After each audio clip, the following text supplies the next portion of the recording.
யெகோவா ஈரே பிரேட்டின் வழியாக தேவநாமம் மகிமைப்படுவதாக. உங்களையும் வெல்கம் பண்றேன். பிரியமானவர்களே, இந்த உலக வாழ்க்கையில நாம எவ்வளவோ காரியங்களை கடந்து வரோம். அதே நேரம் நமக்கு எதிரான சில பிரச்சனைகள், பாடுகள் போன்றவைகளும் நமக்கு முன்பாக வீசப்படுகின்றன. அப்படி ஒரு நிலைமையில நமது மனநிலைமை என்னவாக இருக்கும்? அதாவது இந்த நேரத்துல ஜெபித்து ஆண்டவரை நோக்கி இருக்கிற தேவ பிள்ளைகளுக்கு சங்கீதம் 84:9 பார்க்கும்போது, எங்கள் கேடமாகிய தேவனே கண்ணோக்கமாய் இரும் அப்படின்னு பார்க்கிறோம். நமது தேவன் நமக்கு கேடகமாக செயல்படுறாங்க. இந்த கேடகம் என்பது ஒரு மனிதன் போருக்கு செல்லும் போது அவனுக்கு எதிராக எரியப்படக்கூடிய அம்புகள் முதல் எல்லாவற்றையுமே தடுக்க வல்லது, அவனுக்கு ஒரு பாதுகாப்பை கொடுக்க வல்லது. எனவே நமது ஆண்டவர் நமக்கு எதிரான ஒவ்வொரு காரியத்திலும் நம்மை அழிக்க நினைக்கும் கூர் அம்புகள் போன்ற ஒவ்வொன்றிலும் நமக்கு முன்பாக கேடகமாக செயல்படுறாங்க. ஏன்னா நம் மீது அவர் கண்ணோக்கமாக இருக்கிற ஒரு தேவன்.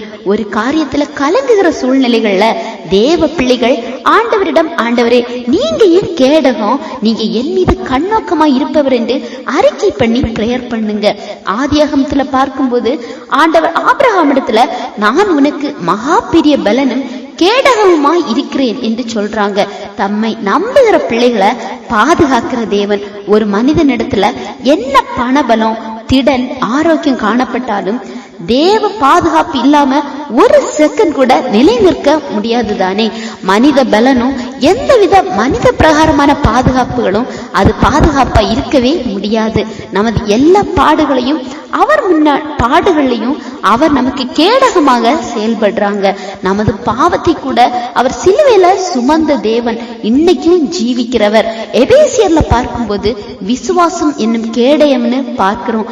ஆபிரகாம் கூட ஆண்டவர் மேல உள்ள ஒரு விசுவாசத்தின் பேர்ல தான் அவரை கேடயமாய் முன்னிறுத்தி புறப்பட்டு போறாருன்னு பார்க்கிறோம். எனவே எந்த ஒரு தேவ பிள்ளையும் அவர் எனது வாழ்க்கையில ஒரு கேடகமாய், பாதுகாப்பாய், எனது பிரச்சனைகளின் மத்தியில முன் செல்லுகிறவராய் செயல்படுகிறார் அப்படின்னு நீங்க விசுவாசித்தா கண்டிப்பா ஆண்டவர் உங்களுக்காக கேடகமாய் செயல்படுவாங்க. உங்களை பாதுகாக்கிறவராய் உங்க கூடவே இருப்பாங்க. இந்த செய்தி உங்களுக்கு பிரயோஜனமா இருந்திருக்கும் நம்புறேன். ஆண்டவர் தாமே உங்களை ஆசீர்வதிப்பாராக.